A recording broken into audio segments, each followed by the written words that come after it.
Hello everyone. I am up in my studio once again and wanted to share with you guys, I'm going to probably do two videos tonight. One will be tonight and then one will be this morning, because I wanted to share with you while it's fresh in my mind about some thoughts I have in my head, and also how hard it was last night. Last night I would say was really difficult. I'm hoping that not every night it's going to be like that, but I had a wee bit of an emotional breakdown, just a wee. I went to go lay down for a nap and I just like boo-hoo cried because I wanted food so bad. But it was more like I was crying because I realized how emotionally attached I am to food, because I really wasn't feeling that hungry. So it was just really something that I was laying down, in the bed upstairs and just kind of looking at, and I ended up falling asleep into this really, really peaceful nap. So it just reminded me that how much food in and of itself takes up in my life, and that this is really helping me to slow down and be a little more gentle and introspective, and just sort of like you have this conversation in your head about how much you want to take care of your body, and how important your body is to you. It's like it's kind of reconnecting you to your body, because sometimes we can feel so disconnected that we don't realize it's this living being that's connected to our soul, and that not only do we need to take care of our souls and our hearts and our minds, but we need to take care of our body. And it was just this really, really good experience for me, because I was just, connecting on that level and just saying, I'm going to take care of you, and I'm doing this for you, and to find out what foods, are harmful to you, and I am going to, at the end of this cleanse, really, really be more mindful of that. So it was just this, whatever conversation we had, it just really put me into a peaceful nap, which was good.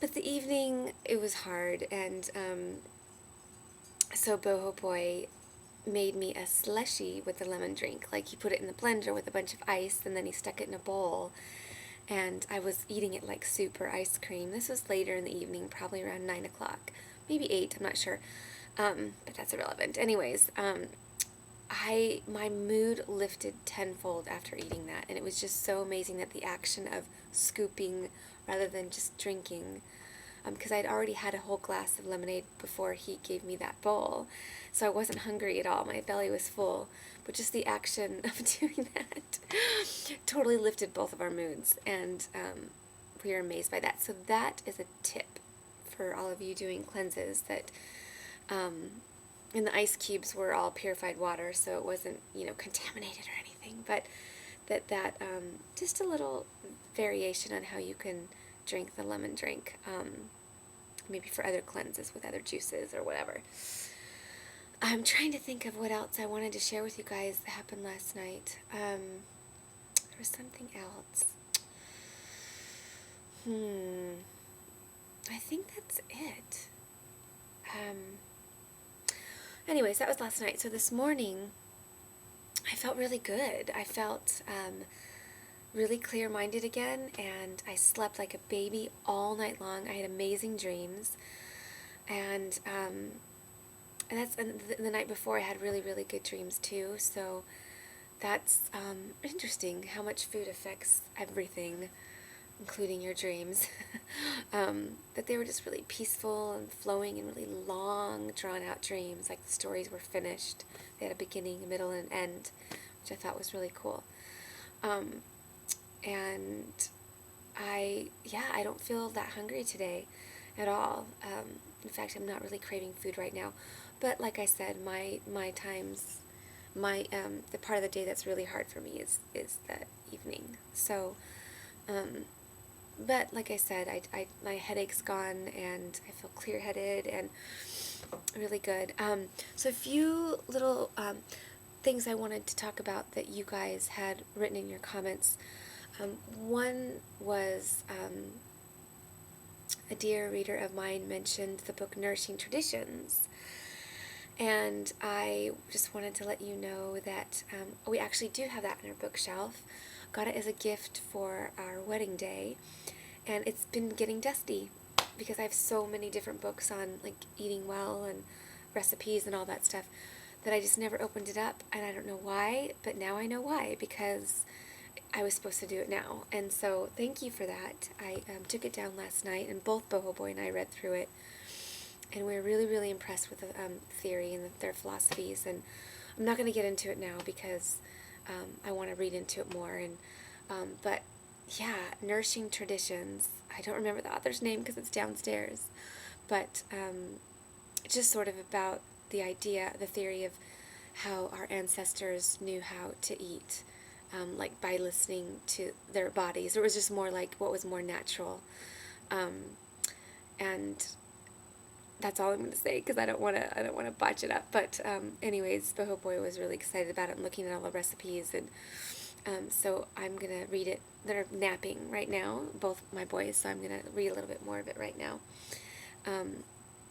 Sort of take the little nuggets that apply to our life and feel right for us. And so thank you for that little nudge. And I also wanted to talk about, a few of you were curious about how I was handling this with Cedar. Because a lot of you are, moms at home or caretakers, and you're concerned about doing a cleanse because of the energy levels and all that. I don't really have the answers to that. I've only done it one day without Boho Boy. That was on Friday because he's been home yesterday, today, and he's going to be home tomorrow. He's taking the day off. So, we've been kind of teaming together, so it's actually worked really well. But I'm curious to know how I'm going to do next week, so I'm going to have to continue to share with you guys. The thing with Cedar is he actually is a really chilled out baby so far. He can play alone. He's really independent that way. And he's kind of easy, so I think that I'm very, very blessed. He doesn't require a lot of energy in that sense because he's just turned 1, so he's crawling, he's not walking yet, and he really loves to sit and explore things, and so far my energy level has matched his, and it's been okay. We went to the park yesterday as a family, and was playing with him at the park. My energy level was okay, so in that sense, so far I'm coping well. And I hear that the first 3 days are the hardest, or the first 4 days. So far it's okay, as long as I continue to keep drinking the drink and water and teas. Like I'm just constantly putting something in my body. It's those moments when like I've gone without it for about a half an hour or so that I feel like, oh, I need something. I can feel my energy level going. So I'll let you guys know and keep you updated and be really, really honest about it. It's not easy. It's not easy, but what's motivating us is just how we're, the end result. And we already are feeling like, oh, something else I wanted to say. Sorry. My husband has dealt with sinus issues for years. He has a chronic sinus infection. And his major motivator, besides, a few other things, is that when he first did the cleanse, his sinus issues went away completely. He didn't have any blockage at all. And so he definitely realized that it wasn't just environmental as far as like hay, fever, that kind of thing. It was definitely food related. So his motivation this time is to start slowly eating different food groups and see which ones affect his sinuses after, because his sinuses are already clearing up right now. So this is only the 3rd day and they're feeling better. So that's another, positive thing, and that's kind of motivating him for sure, because he's been really miserable and snoring loud, and that's been hard. So anyways, thanks you guys. I'll definitely do a little video tonight, and hope that you're having a good weekend. Okay, bye.